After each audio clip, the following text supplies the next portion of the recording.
కామారెడ్డిలో వర్షం వరదల పరిస్థితులపై మా ప్రతినిధి జైపాల్ ప్రత్యక్ష ప్రసారం ద్వారా అందిస్తారు.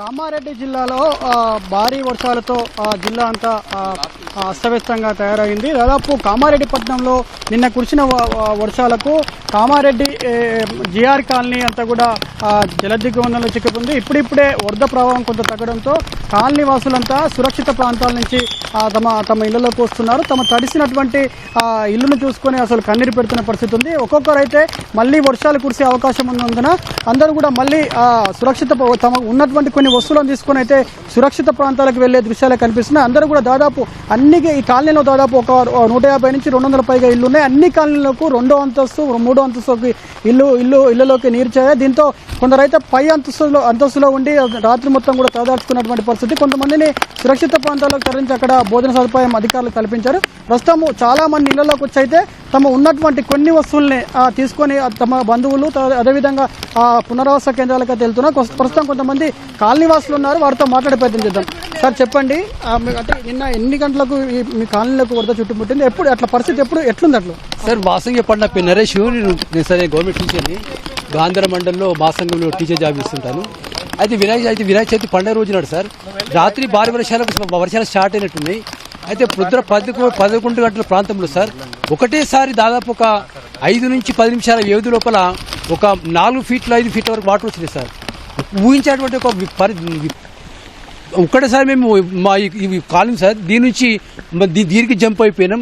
దాని నుంచి పక్కన ఫస్ట్ ఫ్లోర్ ఉండేదానికి దాంట్లో సేఫ్ కావడం వల్ల ఉన్నాం సార్.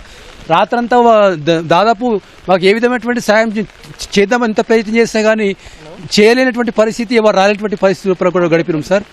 తర్వాత మాకు గౌరవించినటువంటి మన ఎమ్మెల్యే సార్ గారు, ఎస్పీ సార్ గారు, మరియు అడిషనల్ ఎస్పీ సార్ గారు, రెవెన్యూ సిబ్బంది, పోలీస్ సిబ్బంది జేసీబీలతో తీసుకొచ్చి మా కాలనీవాసులందరూ కూడా ప్రొటెక్షన్ ఇచ్చి వాళ్లకు ఆహార పొట్లాలు పంపిణీ చేసి మమ్మల్ని పునరావాస కేంద్రాలకు పంపించడం జరిగింది సార్. తిరిగి వచ్చాం సార్. పొద్దున వచ్చి చూసుకునేసరికి సార్ ఒంటి మీద బట్టలు తప్ప ఏమీ మిగిలలేవు సార్. అన్నీ పోయినాయి సార్, ఏమి మిగిలలే. కేవలం ఇవి సార్ నా యొక్క డాక్యుమెంట్లు కేవలం నేను టీచర్ కాబట్టి అది ఒక్కటి మాత్రమే నేను ఉంచుకోగలిగిన. సర్వం కోల్పోయినా సార్. ఈ విపత్కర పరిస్థితికు నేను కూడా చింతిస్తున్నాను సార్. Thank you. ప్రస్తుతం ఇప్పుడు మీ ఇళ్లలోకి వచ్చారు, మళ్ళీ ఇప్పుడు ఎక్కడికి వెళ్తున్నారు? ఇవి తీసుకొని సార్ మళ్ళీ మేము మా రిలేషన్స్ ఇక్కడే ఉంటారు. ఇవాళ ఉండి వచ్చి మళ్ళీ క్లీన్ చేసుకోవాలి సార్. సరే మాకు వాస్తవం చెప్పాలంటే మళ్ళీ నెక్స్ట్ మేము ఉండాలా, లేకుంటే మేము రెంటర్ సార్ ఉండాలి, లేకపోతే కాలనీ నుంచి వెళ్ళిపోవాలి అనేటువంటి ఒక పరిస్థితి అల్లుడుతుంది. భయం వేస్తుంది. ఒకవేళ ఈ పరిస్థితి రాత్రి కనుక వచ్చినట్లయితే ఎలా ఉంటుండే కాదు. అందుకోసం సరిగా ఇటువంటి పరిస్థితి తిరిగి రాకుండా కాస్త ముందు జాగ్రత్త తీసుకుంటూ కొద్దిగా రక్షణ కల్పిస్తారని చెప్పి కోరుకుంటున్నాను సార్. Thank you. మీరు చెప్పండి, నిన్న వరద పరిస్థితి ఎట్లుంది? అసలు ఏం చేస్తామండి, ఒక వస్తువు మిగిలలేదండి ఇంట్లో. అసలు బంగ్లా మీదకి వెళ్ళి దుంకినామండి. ఎట్లా పరిస్థితి అసలు ఆలోచిందామన్నా కూడా ఊహలకు కూడా భయం అయిపోతుందండి. తలుచుకుందామంటే మొత్తం ఒక్క వస్తువు లేకుండా అయిపోయింది. సిలిండర్ బుడ్డీలతో సహా అన్ని బయటకు వచ్చేసినాయి. ఫ్రిడ్జ్లు లోపల వస్తువులు ఏ ఒక్క చేతికి రాకుండా అయిపోయిందండి. బట్టలు కూడా లేవండి, ఈ మీదనే ఉన్నామంతే. ఇక ఏం లేదండి. ఇక ఇది మొత్తంగా నిన్న కురిసినటువంటి వరదలకు కట్టుబట్టలు తప్ప ఏవీ మిగిలేదని చెప్పేసి ఇక్కడ కాలనీవాసులు కన్నీరు పెడుతున్న పరిస్థితి ఉంది. అందరూ కూడా ఉన్నటువంటి ఇప్పుడు మనం టీచర్తో మాట్లాడడం, ఆయన ఉన్నటువంటి ఓన్లీ కేవలం సర్టిఫికేట్లను తీసుకొని ఇప్పుడు వేరే ఇతర బంధువుల ఇళ్లలోకి వెళ్తున్న పరిస్థితి ఉంది. ఇలాగే ఈ కాలనీలో అనేక మంది ప్రజలు ఇక్కడి నుంచి సురక్షిత ప్రాంతాలకు వెళ్తున్నారు. ఇప్పుడు చూస్తున్నాం విజువల్స్ లో మనం దాదాపు 2-3 అంతస్తులో ఉన్నటువంటి బిల్డింగ్లు కూడా అసలు 2వ అంతస్తులోకి నీరు చేరడంతో 3వ అంతస్తులో ఉన్నారు. కొంతమంది అయితే సహాయక చర్యలు చేపట్టడం ద్వారా కొంతమందిని సురక్షిత ప్రాంతాలకు తరలించారు. ప్రస్తుతం మన ఇంకా అనేక ఇళ్లలో కూడా ఇదే పరిస్థితి నెలకొంది. కొంతమంది అయితే తాళాలు వేసి బయట వెళ్తున్న పరిస్థితి ఉంది.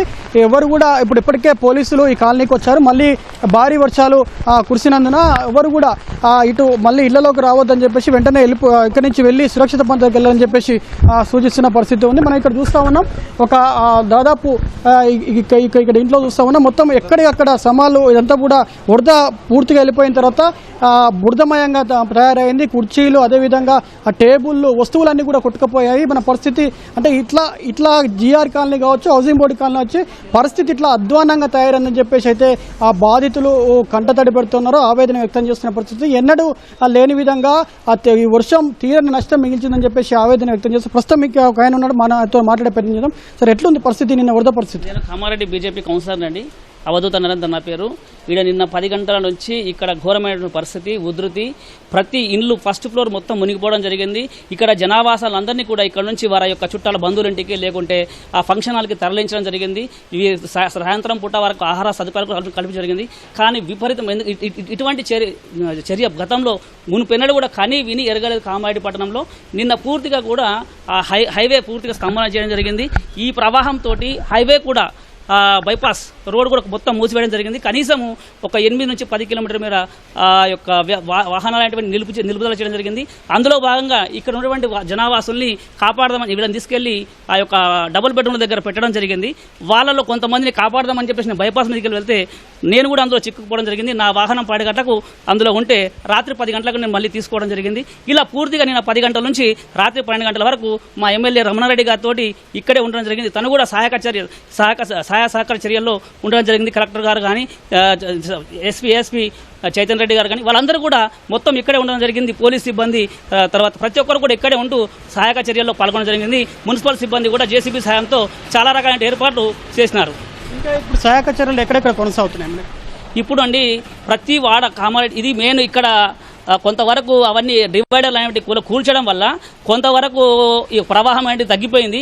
కానీ ఇంకా గ్రామాలు అంటే మొత్తం ఈ పట్టణం లోపల అక్కడక్కడ గల్లీలు కానీ అవన్నీ కూడా మునిగిపోవడం జరిగింది. వాటన్నిటిని కూడా కాల్వలు నాలాలు అనేటువంటిది చేస్తున్నారు. అయితే దీనికి కొంత ప్రధాన కారణం ఏంటంటే ఈ కబ్జాలు అనేటువంటి జరగడం, నాలాలు అనేటువంటి ప్రాపర్గా ఉండకపోవడం, దానివల్లనే ఇలాంటి పరిస్థితి తలెత్తిందని చెప్పేసి ఒక విధంగా చెప్పుకోవచ్చు. కాబట్టి భవిష్యత్తులో ఇంకేమైనా కబ్జా లాంటి గురి అయితే దాన్ని గురి కాకుండా చూడాలా.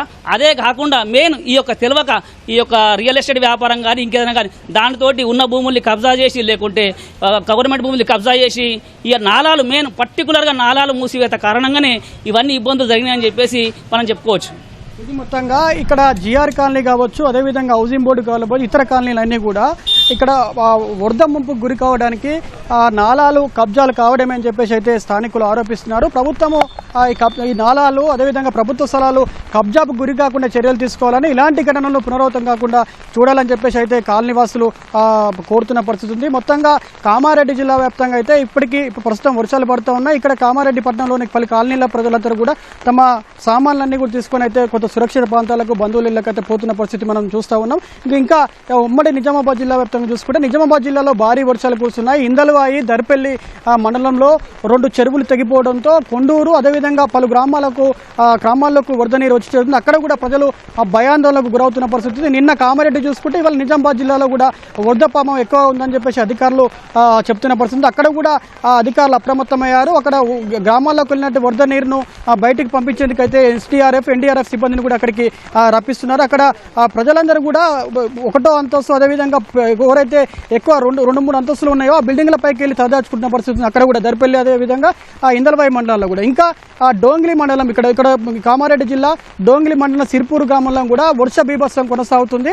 ఆ వర్ష బీభత్సానికి ఆ సిర్పూర్ గ్రామంలో ప్రజలందరూ కూడా స్థానికంగా ఉన్నటువంటి దేవాలయము ఆంజనేయ స్వామి దేవాలయంలో తలదాచుకుంటున్న పరిస్థితి. అక్కడ ఉన్నటువంటి స్థానిక ఎమ్మెల్యే లక్ష్మీకాంతరావు వాళ్ళను పరామర్శించారు. వానికి కొంత సహాయక చర్యలు చేపడుతున్న పరిస్థితి ఉంది. ఓవరాల్గా ఉమ్మడి నిజామాబాద్ జిల్లా వ్యాప్తంగా చూసుకుంటే వర్షాలు కొనసాగుతున్నాయి. అదేవిధంగా వరదల వల్ల చిక్కుకున్నటువంటి ప్రజలను కాపాడేందుకు సహాయక చర్యలు కొనసాగుతున్నాయి. కాసేపట్లో కామారెడ్డి పట్టణంలో మంత్రి సీతక్క, షబ్బీర్ అలీ అదేవిధంగా తదితర స్థానిక ప్రజాప్రతినిధులు కూడా ఈ ప్రాంతాన్ని అంతా వరద పరిశీలించనున్నారు. ఇక్కడ పరిశీలించి ఎంత మేర నిన్న నుంచి కురుస్తున్న వర్షానికి ఎంత మేర నష్టం జరిగింది, ఎలాంటి చర్యలు చేపట్టాలనే విషయాలపై ఆరా తీయనున్నారు. అదేవిధంగా దాదాపు మొన్న బుధవారం రాత్రి నుంచి కురుస్తున్నటువంటి వర్షాలకు దాదాపు 1000 ఎకరాల్లో పంట నష్టపోయింది. దాదాపు 6 కాలం శ్రమించినటువంటి రైతు ఇప్పుడు ఆ పంటను చూసి కన్నీరు పెడుతున్న పరిస్థితి. పంట వరదంతా పోయిన తర్వాత పంట చేతికి వస్తుందా లేదా అనే ఆందోళన రైతు ఉన్నటువంటి దుస్థితి మనకు కనిపిస్తూ ఉన్నది, కళ్ళకు కట్టినట్టు కనిపిస్తూ ఉన్నది. ఇంకా రైతులు అదేవిధంగా స్థానిక ప్రజలు ఇంకా అనేక జనజీవనం అస్తవ్యస్తంగా మారి అందరూ కూడా తీవ్రంగా నష్టపోయారు. ప్రాజెక్టులు తర్వాత వాగులు వంకలు పొంగిపొండలతో రోడ్లన్నీ కోతకు గురయ్యి ఆ రోడ్లు కోతకు గురవడం వల్ల అనేక గ్రామాలకు రాకపోకలు ఇప్పటికి కూడా నిలిచిపోయినటువంటి పరిస్థితి. ఈ రకంగా ఉమ్మడి నిజామాబాద్ జిల్లా కామారెడ్డి జిల్లాలో చూసుకుంటే వర్షం ఒక రకమైన బీభత్సమే సృష్టించిందని చెప్పొచ్చు. మొత్తంగా ప్రస్తుతం అయితే నిజామాబాద్ కామారెడ్డి జిల్లాలో వర్షం కొనసాగుతుంది. వరదలు కొంతమేర తగ్గుముఖం పడినప్పటికీ కూడా వర్షం అయితే కొనసాగుతున్నది. ఇది కామారెడ్డి జిల్లా నిజామాబాద్ ఉమ్మడి జిల్లాలో సంబంధించినటువంటి వర్షాలు వరదలకు సంబంధించిన తాజా పరిస్థితి. Over to studio.